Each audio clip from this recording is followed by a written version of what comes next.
Welcome to the Ganesh stories. ಇವತ್ತಿನ match ಬಂದ್ಬಿಟ್ಟು LSG versus RCB. ಅದಕ್ಕಿಂತ ಮುಂಚೆ ಲೈಕು ಶೇರು ಸಬ್ಸ್ಕ್ರೈಬ್ ಎಲ್ಲ ಮಾಡಿಬಿಡಿ.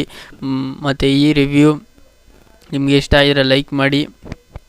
ಬನ್ನಿ ಮ್ಯಾಚ್ ಕಡೆ ಹೋಗೋಣ. RCB ಅವರು ಟಾಸ್ ಗೆದ್ದು ಬೌಲಿಂಗ್ನ ಆಯ್ಕೆ ಮಾಡಿಕೊಂಡ್ರು. ಮತ್ತು RCB ಅವರು ಅಂಥ ಒಳ್ಳೆ ಆವ್ರೇಜ್ ಬೌಲಿಂಗ್ ಅನ್ಬೋದು. ನನ್ನ ಪ್ರಕಾರ ಇವರು ಮಿನಿಮಮ್ ಬಂದ್ಬಿಟ್ಟು 181 ಹೊಡೆಸ್ಕೊಂಡ್ರು ಮತ್ತು ಬೌಲಿಂಗ್ ಚೇಂಜ್ ಮಾಡಿದ್ರು ಅನ್ಬೋದು. ನನ್ನ ಪ್ರಕಾರ RCB ಅವರ ಬೌಲಿಂಗ್ ಬಂದ್ಬಿಟ್ಟು ನನ್ನ ಪ್ರಕಾರ 5 ಓವರ್ಗೆ 1 ವಿಕೆಟ್ ಆಗಿತ್ತು. ಮತ್ತು ಡಿಕಾಕ್ ಅವರು ಚೆನ್ನಾಗಿ ಆಡ್ತಿದ್ರು ಅನ್ಬೋದು. ನನ್ನ ಪ್ರಕಾರ ಇಲ್ಲಿ ಸಿರಾಜನ ಒಳ್ಳೆ ಬೌಲಿಂಗ್ ಮಾಡೋಕ್ಕಿಂತ ಮುಂಚೆ ಚೆನ್ನಾಗಿ ಹೊಡೆಸ್ಕೊಬಿಟ್ಟಿದ್ರು ನನ್ನ ಪ್ರಕಾರ. ಮತ್ತು ಮ್ಯಾಕ್ಸ್ವೆಲ್ಲು ಮೇನು ಇಲ್ಲಿ 2 ವಿಕೆಟ್ ತೆಗ್ದು ನಾನು ಬ್ಯಾಟಿಂಗೆಲ್ಲ ಆಡಲ್ಲ ಗುರು, ಬೌಲಿಂಗಲ್ಲಿ ಚೆನ್ನಾಗಿ ಮಾಡಿಕೊಡ್ತೀನಿ ಅಂದ್ಬಿಟ್ಟು ಬೌಲಿಂಗ್ ಚೆನ್ನಾಗಿ ಮಾಡಿದ್ರು ಇವ್ರ ಕಡೆ. ಮತ್ತು 8ನೇ ಓವರ್ಗೆ ಬಂದ್ಬಿಟ್ಟು ಇವರು 73 2 ವಿಕೆಟ್ ಆಗಿತ್ತು. ಮತ್ತು 13ನೇ ಓವರ್ಗೆ ಇವರು ಸಿಕ್ಕಾಪಟ್ಟೆ ರನ್ನ ಹೊಡೆಸ್ಕೊಂಡಿದ್ರು ಅನ್ಬೋದು. ನನ್ನ ಪ್ರಕಾರ ಸಿಕ್ಕಾಪಟ್ಟೆ ಹೋಗಿದ್ದು ನನ್ನ ಪ್ರಕಾರ ಪವರ್ ಪ್ಲೇಯಲ್ಲೇ ಇವರು ಆಲ್ಮೋಸ್ಟು ರನ್ನ ಹೊಡೆಸ್ಕೊಬಿಟ್ಟಿದ್ರು ಅನ್ಬೋದು.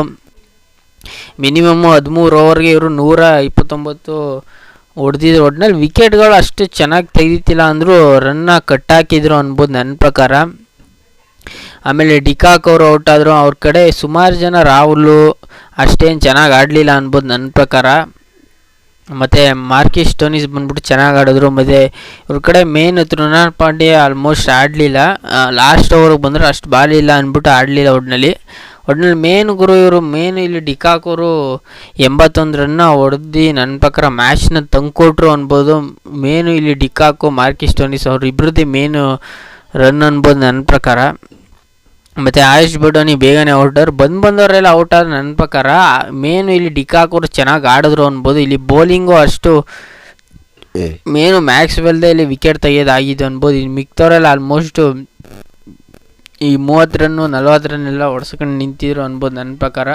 ಮೇನು ಇಲ್ಲಿ ಮ್ಯಾಕ್ಸ್ವೆಲ್ದೇ 2 ವಿಕೆಟ್ ಆಗಿತ್ತು ಅನ್ಬೋದು.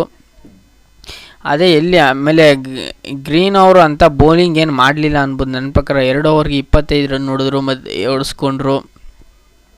ಇಲ್ಲಿ ಸಿಕ್ಕಾಪಟ್ಟೆ ಎಕ್ಸ್ಪೀರಿಯನ್ಸ್ ಆಗಿದ್ದು ನನ್ನ ಪ್ರಕಾರ ಮೊಹಮ್ಮದ್ ಸಿರಾಜ್ ಅವರು 1 ವಿಕೆಟ್ ತೆಗೆದ್ರು ಅಂತ ರನ್ನ ಹೊಡೆಸ್ಕೊಬಿಟ್ರು ಅನ್ಬೋದು ನನ್ನ ಪ್ರಕಾರ. ಮಿನಿಮಮ್ ಇವರು ಟೋಟಲು ಮಾಡಿಸಿದಂದರೆ ಸ್ಕೋರು 181 ಅನ್ಬೋದು, 5 ವಿಕೆಟ್ ಕಳ್ಕೊಂಡು ಅಂತ. ಆಮೇಲೆ ಬ್ಯಾಟಿಂಗ್ನ ಆಡೋಕ್ಕೆ ಬಂದವರು ನನ್ನ ಪ್ರಕಾರ ವಿರಾಟ್ ಕೊಹ್ಲಿನ ಎಲ್ಲ ಟೈಮು ಹೊಡಿಬೇಕು ಅಂದ್ಬಿಟ್ಟು ಡೂಪ್ಲೆಸ್ ಅವರು ಔಟ್ ಆದರು ಅನ್ಬೋದು ನನ್ನ ಪ್ರಕಾರ. ಅದು ರನ್ ಔಟು ಮಿಸ್ ಔಟು ಅನ್ಬೋದು ನನ್ನ ಪ್ರಕಾರ. ಏನು ಗುರು ಹಿಂಗೆಲ್ಲ ಔಟ್ ಆಯ್ತಾರೆ, ಮೇನು ಹೋಮ್ ಗ್ರೌಂಡಲ್ಲಿ ಇವ್ರು ಹಿಂಗೆ ಆಡ್ತಾರಲ್ಲ ಅಂದ್ಬಿಟ್ಟು ನಮಗೂ ಒಂದು ಕಡೆ ಒಂಥರ ಅನಿಸುತ್ತೆ. ಏನು ಇಷ್ಟೊಂದು ಹಿಂಗೆಲ್ಲ ಆಗುತ್ತೆ, ರನ್ಔಟ್ ಎಲ್ಲ ಆಗುತ್ತೆ. ಅದು ರನ್ಔಟ್ ಆಗೋ ಮ್ಯಾಟ್ರೇ ಇರಲಿಲ್ಲ, ಆದರೂ ರನ್ಔಟ್ ಆದರು ಅನ್ಬೋದು ನನ್ನ ಪ್ರಕಾರ.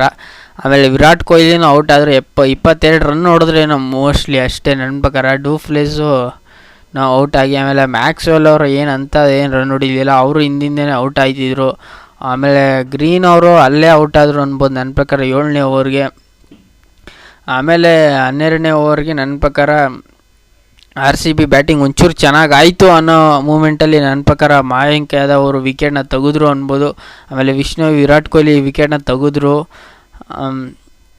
ಆಮೇಲೆ 16ನೇ ಓವರ್ಗೆ DK ಅವರು ಬಂದರು. DK ಅವರು ನನ್ನ ಪ್ರಕಾರ ಅಷ್ಟೇನು ಆಡಲಿಲ್ಲ, ಅವರು ಬೇಗನೆ ಔಟ್ ಆಗ್ಬಿಟ್ರು. LB ಔಟು ಅದುವೇ ಕುಟ್ಕೊಂಡು ತಾಳ್ಮೆ ಆಟ ಆಡಿದ್ರು, ಇವ್ರು ಗೆಲ್ಲಕ್ಕಾಗಲಿಲ್ಲ. ಮೇನು ಇವರು ಪವರ್ ಪ್ಲೇಯರಲ್ಲೇ ಅಷ್ಟು ವಿಕೆಟ್ ಕಿತ್ಕೊಂಡಿರೋದ್ರಿಂದ ಇವರು ಆಡೋಕ್ಕಾಗಲಿಲ್ಲ. ಒಟ್ಟಿನಲ್ಲಿ ಅಲ್ಲೇ ಮ್ಯಾಚ್ ನನ್ನ ಪ್ರಕಾರ ಹೋಯ್ತು ಅನ್ಬೋದು. ಅಲ್ಲೇ ಪವರ್ ಪ್ಲೇ ರನ್ ಬರಲಿಲ್ಲ ಅಂದರೆ ಇಲ್ಲೆಲ್ಲ ಹೊಡೆಯೋಕ್ಕಾಯ್ತದೆ. ಪವರ್ ಪ್ಲೇಯಲ್ಲೇ ಕುಟ್ಕೊಂಡು ಆಡ್ತಿದ್ರು ನನ್ನ ಪ್ರಕಾರ RCB ಅವರು.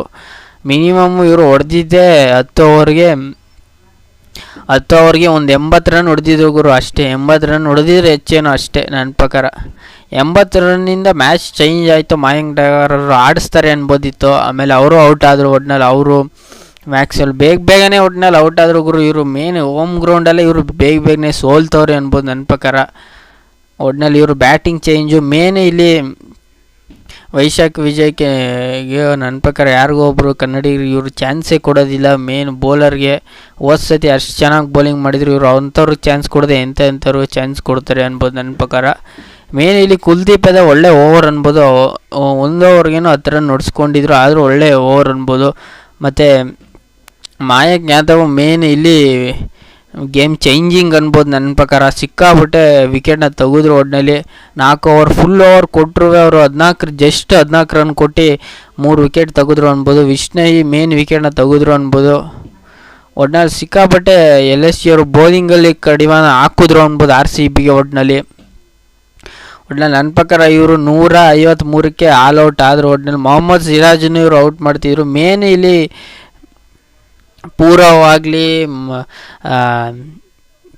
ಮೇನ್ ಗುರು ಇಲ್ಲಿ ಪೂರವೇ ಇಲ್ಲಿ ಮ್ಯಾಚ್ನ ಚೇಂಜ್ ಮಾಡಿದ್ದು. ಲಾಸ್ಟ್ ಓವರಲ್ಲೇ ಒಂದು 6-4 ಹ್ಯಾಟ್ರಿಕ್ 6ಗಳನ್ನ ಹೊಡೆದ್ರು ಅನ್ಬೋದು ನನ್ನ ಪ್ರಕಾರ. ಪೂರವಾಗಲಿ ಮತ್ತು ಎಲ್ಲ ಕ್ಯಾಮಿಯೋ ಇನ್ನಿಂಗ್ಸ್ ಆಡಿದ್ರು ಅವ್ರ ಪ್ರಕಾರ. ಅವ್ರ ಜೊತೆ ಪಾರ್ಟ್ನರ್ಶಿಪ್ನ ಮಾಡಿ ಅಲ್ಲಿ ಲಾಸ್ಟ್ ಓವರ್ ರನ್ನ ಹೊಡೆಸ್ಕೊಂಡ್ರು ಅನ್ಬೋದು ನನ್ನ ಪ್ರಕಾರ RCB ಅವರು. ಅಲ್ಲೇ ಮ್ಯಾಚ್ ಟರ್ನಿಂಗ್ ಆಗಿದ್ದು. ಎಷ್ಟು 15ನೇ ಓವರ್ ತನಕ ಮ್ಯಾಚ್ ಚೆನ್ನಾಗಿತ್ತು. 129 143 ಇದ್ದರು. ಅವಾಗ ಡಿಕಾಕ್ ಔಟಾಗಿ ಪೂರಾ ಓವರ್ ಮ್ಯಾಚ್ನ ಟರ್ನಿಂಗ್ ಮಾಡಿಸಿದ್ರು ಅನ್ಬೋದು ನನ್ನ ಪ್ರಕಾರ. ಒಟ್ಟಿನಲ್ಲಿ ಪೂರಾ ಓವರ್ ಕೈಲಿ ಚೆನ್ನಾಗಿ ರನ್ನ ಹೊಡೆಸ್ಕೊಂಡ್ರು. ಹೋದ ಮ್ಯಾಚ್ ಚೆನ್ನಾಗಿ ಆಡಿದ್ರು ಪೂರಾ, ಈ ಮ್ಯಾಚ್ ಚೆನ್ನಾಗಿ ಆಡೋದು. ನಾನು ಅಂದ್ಕೊಂಡೆ RCB ಗೆಲ್ತಾರೆ. ಚೇಂಜ್ ಮಾಡಿದ್ರು ಇವ್ರ ಪ್ರಕಾರ. ಅಲ್ಲಿ 2 ಬೌಲರ್ನ ಚೇಂಜ್ ಮಾಡಿದ್ರು ಇವರು RCB ಅವರು ಅಂತ ಏನು ಇದಾಗಲಿಲ್ಲ. ಒಟ್ಟಿನಲ್ಲಿ LSG ಅವ್ರು ಚೇಂಜ್ ಮಾಡಿದ್ದು ವೇಸ್ಟ್ ಆಗಲಿಲ್ಲ. ಒಟ್ಟಿನಲ್ಲಿ ಚೇಂಜ್ ಮಾಡಿದ್ದು ಒಳ್ಳೇದೇ ಆಯಿತು ಅನ್ಬೋದು ನನ್ನ ಪ್ರಕಾರ. ಇವರು RCB ಅವರು ಈ ಮ್ಯಾಚ್ನ ಗೆಲ್ಲಿಲ್ಲ. ಮಿನಿಮಮ್ ಒಂದು 3 ಮ್ಯಾಚ್ನ ಸೋತರು ಅನ್ಬೋದು ನನ್ನ ಪ್ರಕಾರ. 181ನ ಇವರು ಚೇಂಜ್ ಮಾಡೋಕ್ಕಾಗಿಲ್ಲ. ಟಾಸ್ ಗೆದ್ದು ಬೌಲಿಂಗ್ ಆಯ್ಕೆ ಮಾಡ್ಕೊ ಒಳ್ಳೆ ಇದೆ ಇವ್ರದ್ದು. ಆದರೆ ಏನಕ್ಕೆ ಹಿಂಗೆಲ್ಲ ಆಗುತ್ತೆ ಗುರು, ಆದರೂ ಬೇಜಾರು. ವಿರಾಟ್ ಕೊಹ್ಲಿನ ಎಲ್ಲ ಟೈಮಲ್ಲೂ ವಿರಾಟ್ ಕೊಹ್ಲಿ ರನ್ ಹೊಡಿತಾರೆ ಅಂದರೆ ಕಷ್ಟ ನನ್ನ ಪ್ರಕಾರ. ಇವರು ಬಂದು ಹೊಡಿಬೇಕು ಗುರು ಇಲ್ಲಿ ಮ್ಯಾಚಲ್ಲಿ. 28 ರನ್ನಿಂದ LSG ಅವರು ಗೆದ್ದರು. 153ಕ್ಕೆ ಆಲ್ ಔಟ್ ಆದರು RCB ಅವರು. ಒಟ್ಟಿನಲ್ಲಿ ಮ್ಯಾಚ್ ಸೋತವ್ರೆ ಗುರು ಇವರು RCB ಅವರು. ಹಿಂಗಾದರೆ ಮುಂದೆ ಪ್ಲೇ ಆಫ್ಗೆ ಹೋಗೋಕ್ಕೆ ತುಂಬ ಕಷ್ಟ ಆಗುತ್ತೆ ನನ್ನ ಪ್ರಕಾರ. ಇವ್ರು ಹಿಂಗೆ ಒಂದು 4-6 ಮ್ಯಾಚ್ ಸೋತ್ಬಿಟ್ರೆ ರನ್ ರೈಟು ಸಿಕ್ಕಾಪಟ್ಟೆ ಆಗ್ಬಿಡ್ತು. LSG 28 ರನ್ನಿಂದ ಗೆಲ್ದರು.